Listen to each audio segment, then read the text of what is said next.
حضور آقائے کائنات سرور دو جہاں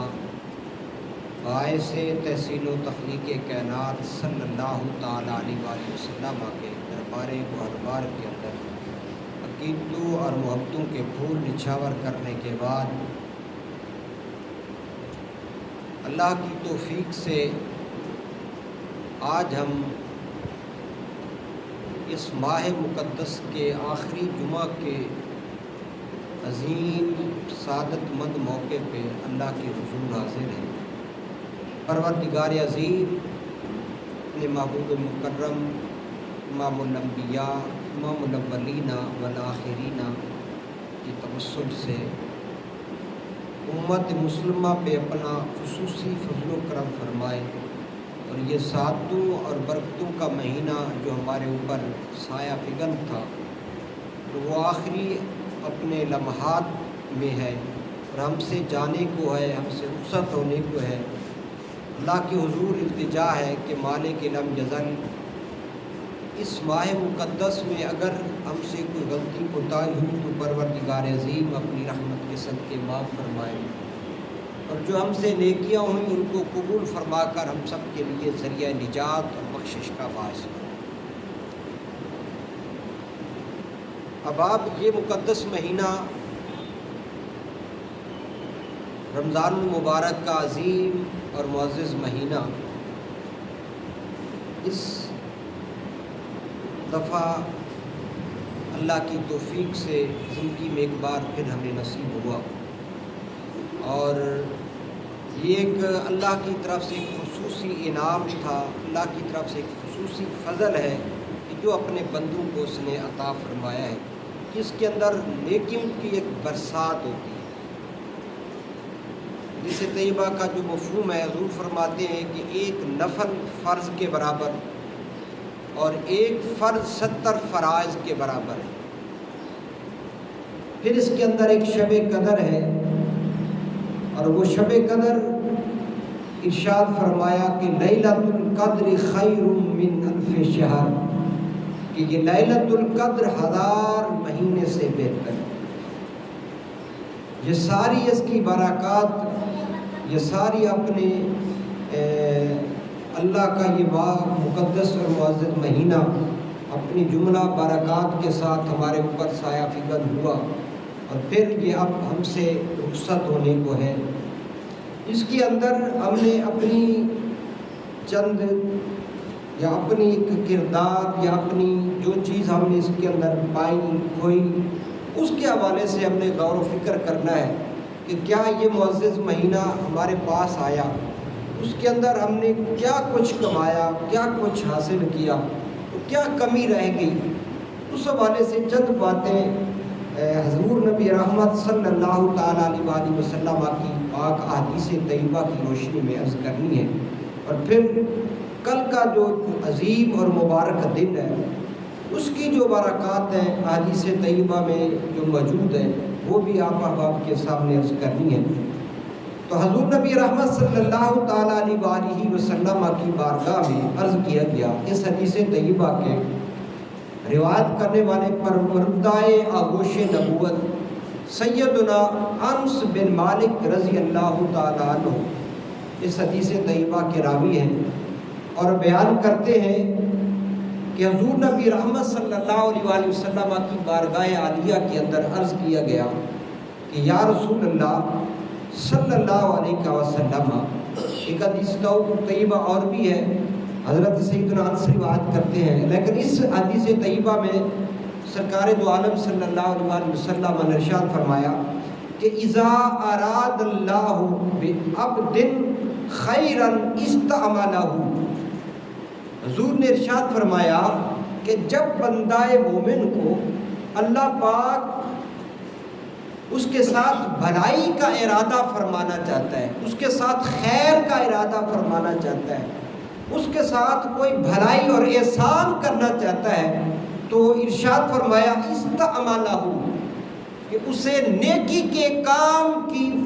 کیا ہے توفیق عطا فرما دیتا ہے،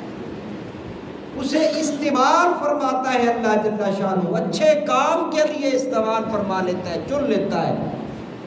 صحابہ نے عرض کی یا رسول اللہ کیف یستعملہ یا رسول اللہ، اے ہمارے آقا اللہ اس کو کیسے استعمال فرماتا ہے اچھے کام میں؟ حضور نبی رحمت صلی اللہ علیہ وآلہ وسلم نے ارشاد فرمایا یوفقہ لعمل صالح قبل الموت، کہ جب اللہ جل شانہ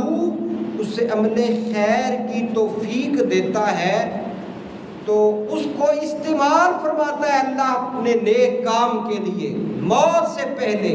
یعنی سرکار ارشاد فرماتے ہیں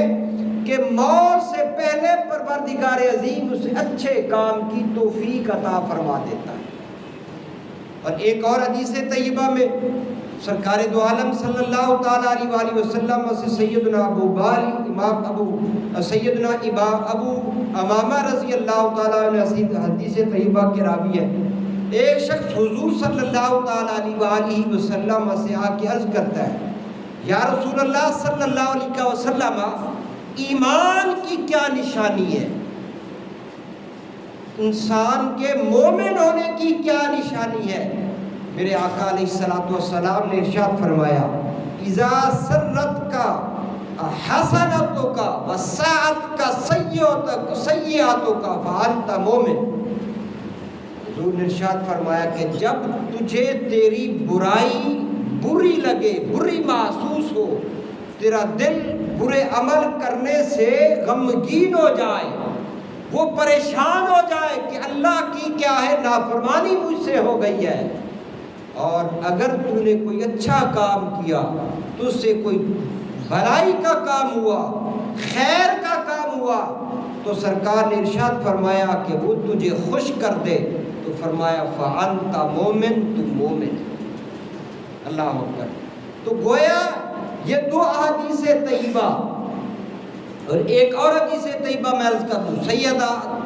ام المومنین سیدتنا ام المومنین اما عائشہ صدیقہ طیبہ طاہرہ رضی اللہ تعالی عنہا روایت کرتی ہیں کہ حضور سے پوچھا گیا ای الاعمال احب الی اللہ، اے میرے آقا کون سے اعمال اللہ کی بارگاہ میں سب سے زیادہ پسندیدہ ہیں؟ اللہ اکبر۔ کون سا ایسا عمل ہے جو حضور کی بارگاہ میں اللہ کی بارگاہ میں سب سے زیادہ محبوب عمل ہے؟ میرے پاک نبی صلی اللہ علیہ وآلہ وسلم نے ارشاد فرمایا کہ ادومها وان کلا او کما قال،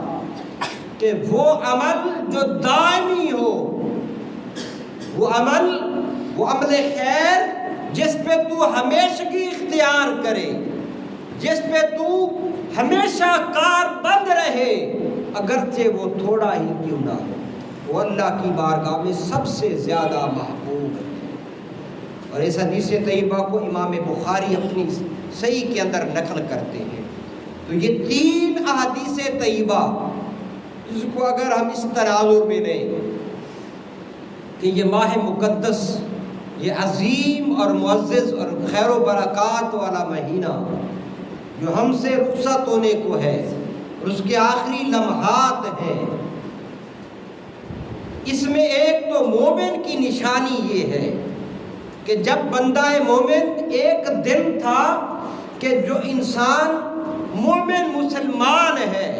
جس کے اندر ایمان کی کیفیت ابھی باقی ہے، تو وہ رمضان شریف کا کتنی شدت سے انتظار کر رہا ہے کہ خیر و برکات کا مہینہ اس کائنات کے اندر اللہ کی توفیق سے ایک مرتبہ زندگی میں پھر ہمیں نصیب ہو رہا ہے، اور پھر وہ بندہ مومن اس کے اندر زیادہ سے زیادہ کوشش کرتا ہے اور اللہ کے حضور حاضر رہنے کی کوشش کرتا ہے۔ دن کو وہ روزے سے رہتا ہے، رات کو وہ نماز تراویح کی ادائیگی کرتا ہے، اور جس کی فضیلت کے بارے میں حدیث طیبہ میں آتا ہے جس کے ایک سجدے سے 1500 نیکیاں ملتی ہیں، اور جس آدمی نے 20 رکعات نماز تراویح ادا کی اس کو کتنی خیرات و برکات ملی۔ اور پھر سرکار دو عالم صلی اللہ علیہ وآلہ وسلم نے ارشاد فرمایا، حدیث کا مفہوم ہے جو شخص ایک قرآن کا لفظ بیٹھ کے سنتا ہے اس کے لیے 10 نیکیاں، اور جو کھڑا ہو کر سنتا ہے اس کے لیے 50 نیکیاں، اور جو شخص نماز کی حالت میں کھڑا ہو کر اللہ کا قرآن پڑھتا اور سنتا ہے اس کے لیے ایک لفظ کے بدلے 100 نیکیاں ہیں۔ سبحان اللہ۔ تو کتنی خوش بختی ہے اس بندہ مومن کے لیے جس کو یہ سعادت ملی، اور پھر وہ اس بات پہ خوش ہوتا ہے، وہ اس بات پہ خوش ہوتا ہے کہ اللہ کی توفیق ملی، اللہ کا میرے اوپر انعام ہوا، روزہ رکھنے کی بھی توفیق ملی اور اللہ کی بارگاہ میں کھڑے ہو کے نماز تراویح کی بھی ادائیگی کی، اور پھر آج یہ ماہ مقدس ہم سے رخصت ہونے والا ہے۔ اور جب انسان اس بارے میں سوچتا ہے، قرآن فرماتا ہے ایام معدودہ، چند گنتی کے دن ہیں، اور کل ہم اسی انتظار میں تھے اور آج ہم اس فکر میں ہیں کہ یہ ماہ مقدس ہم سے رخصت ہو گیا، کیا اس کے اندر ہم نے کیا کمائی کی ہم اپنے گریبان لے کر جاتے ہیں؟ کیا اس کی وجہ سے ہمارے رویوں کے اندر کوئی تبدیلی آئی، ہمارے اخلاق کے اندر کوئی تبدیلی آئی؟ قرآن نے تو ارشاد فرمایا کتب علیکم الصیام کما کتب علی الذین من قبلکم لعلکم تتقون، تاکہ تم متقی اور پرہیزگار بن جاؤ، تمہیں تقوی کا نور مل جائے۔ روزے کا مقصد یہ تھا، اور آج یہ پورا مہینہ ہم سے رخصت ہونے کو ہے، اور اگر تو ہمارے رویوں کے اندر، ہمارے اخلاق کے اندر، ہمارے اعمال کے اندر، ہماری سیرت و کردار کے اندر تبدیلی آئی ہے تو پھر تو ہم سرکار کی اس حدیث طیبہ پہ عمل کرتے ہوئے، یا سرکار کی اس حدیث طیبہ کے مطابق کہ جب بندہ مومن اللہ پاک اس کے ساتھ بھلائی کا ارادہ فرمانا چاہتا ہے تو اس کو عمل صالح کی توفیق دیتا ہے۔ اگر تو ان ایام کے اندر، اور سارا سال بالعموم اور ان ایام کے اندر بالخصوص ان اعمال صالح کی توفیق ملتی رہی ہے تو پھر ہم اس بات کو سمجھ لیں کہ اللہ پاک ہم سے راضی ہے۔ اگر ہم ان اعمال صالح کی ہمیں توفیق نہیں ملی تو پھر ہمیں اپنے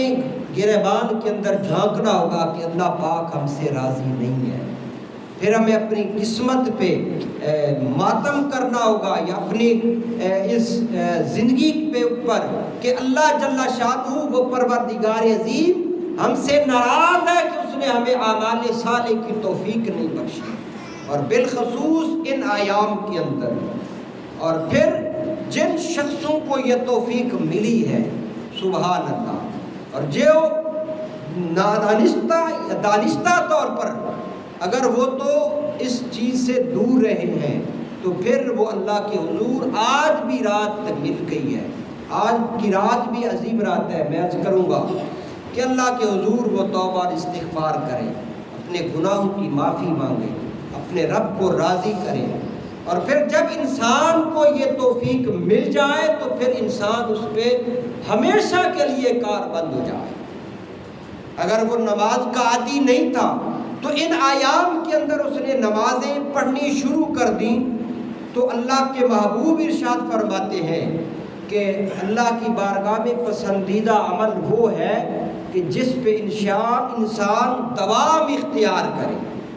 یہ نہیں ہے کہ ایک دن تو وہ نماز پڑھے، یا نماز ستاوی کی رات کے اندر جو شب برات کی رات ہے یا دا کراتے ہیں آخری عشرائل کے اندر تو وہ نمازوں کی کثرت کرے، اور باقی پورا سال وہ اللہ کی بارگاہ میں نہ آئے۔ فرمایا اس کا اتنا خاطر خواہ فائدہ نہیں ہے جتنا اس عمل کا ہے کہ جو انسان جس کے اوپر دوام اختیار کرے، جس طرح ام المومنین سیدتنا اما عائشہ صدیقہ کی روایت کردہ حدیث طیبہ ہے، امام الانبیاء علیہ تحیۃ والثناء سے جب پوچھا گیا تو آقا علیہ الصلوۃ والسلام نے ارشاد فرمایا کہ پوچھا گیا کون سا عمل اللہ کی بارگاہ میں زیادہ محبوب ہے، تو سرکار دو عالم صلی اللہ تعالیٰ علیہ وآلہ وسلم ارشاد فرماتے ہیں کہ ادومھا وان کلا، وہ عمل جس پہ دوام اختیار کیا جائے، جس پہ انسان ہمیشہ کی اختیار کرے، جس کو ایک دن کے لیے یا ایک مہینے کے لیے نہ کرے بلکہ اپنی زندگی کا معمول بنا لے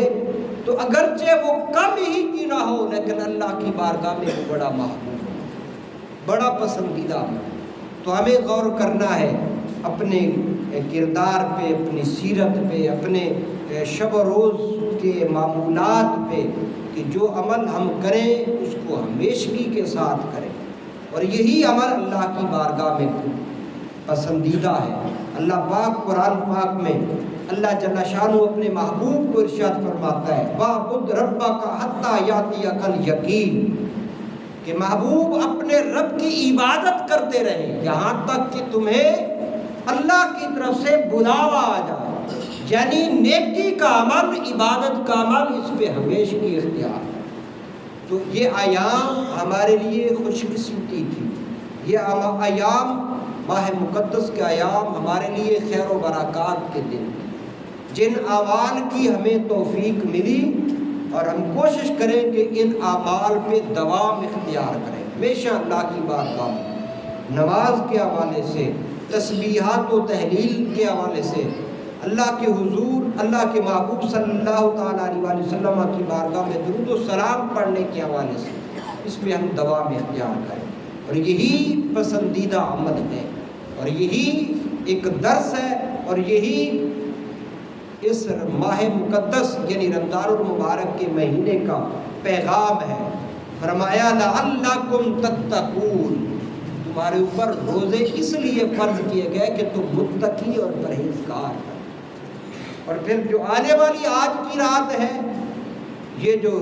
عید الفطر کی رات ہے، یہ بھی بڑی عظیم رات ہے۔ حضور نبی رحمت امام الانبیاء علیہ تحیۃ و ثناء نے ارشاد فرمایا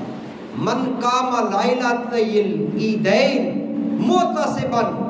لم یمت قلبہ یوم یموت القلوب، او کما قال النبی صلی اللہ علیہ وسلم۔ حضور نے ارشاد فرمایا کہ جس شخص نے عیدین کی 2 راتوں کے اندر قیام کیا، اس کو زندہ کیا، نماز پڑھی، اور اللہ کے محبوب ارشاد فرماتے ہیں کہ اس کا دل مردہ نہیں ہوگا جس دن لوگوں کے دل مردہ ہو جائیں، یعنی یہ وہ عظیم رات ہے۔ اور سرکار دو عالم صلی اللہ تعالیٰ علیہ وسلم کی دوسری حدیث طیبہ جس کو حضرت سیدنا معاذ بن جبل رضی اللہ تعالیٰ عنہ روایت کرتے ہیں، میرے آقا علیہ الصلوۃ والسلام نے ارشاد فرمایا جس شخص نے 5 راتوں کو زندہ کیا یعنی اللہ کی عبادت میں گزارا، تو سرکار نے صلی اللہ علیہ وسلم نے ارشاد فرمایا اس کے لیے جنت واجب ہے۔ 5 راتیں کون سی ہیں؟ ایک 15 شعبان المعظم کی، اور ایک رات عید الفطر کی، اور 3 راتیں عید الاضحیٰ پہ جو 8، 9 اور 10 یعنی 8 ذی الحج، 9 ذی الحج اور 10 ذی الحج کی آتی ہیں۔ تو یہ عظیم راتیں ہیں، اس کے اندر ہم اللہ کے حضور التجا کریں، توبہ استغفار کریں، بجائے اس کے کہ ان راتوں کو ہم لاب کے اندر گزاریں، اس کو ہم بازاروں کے اندر گزاریں، اس کو چلتے پھرتے گزاریں، گپ شپ کے اندر گزاریں۔ اس عظیم رات کو ہم اپنے لیے غنیمت سمجھیں اور اللہ کے حضور التجا کریں، تاکہ یہ رات اللہ کی طرف سے جو انعام ہے ہمارے لیے آخرت کا توشہ بن جائے، ہمارے لیے نجات کا باعث بن جائے، ہمارے لیے مغفرت کا باعث بن جائے۔ اور ایک حدیث طیبہ کا مفہوم ہے، سرکار دو عالم صلی اللہ تعالیٰ علیہ وسلم نے ارشاد فرمایا کہ اس رات کے اندر اللہ جل شانہ بے شمار لوگوں کی بخشش فرما دیتا ہے۔ صحابہ نے عرض کی یا رسول اللہ کیا یہ لیلۃ القدر ہے؟ انہوں نے فرمایا نہیں، لیلۃ القدر نہیں ہے، بلکہ تم دیکھتے نہیں ہو جس طرح ایک عامل اپنا کام کرتا ہے تو اس کو اس کی مزدوری دی جاتی ہے۔ اور یہ بھی وہ رات ہے کہ ایک بندہ جب 30 یا 29 روزے رکھتا ہے تو اس کے لیے یہ بخشش کی رات ہے، یہ اگلے سالے کر کے اللہ کی بارگاہ میں توبہ اور استغفار کر کے اپنے گناہوں پہ نادم ہو کے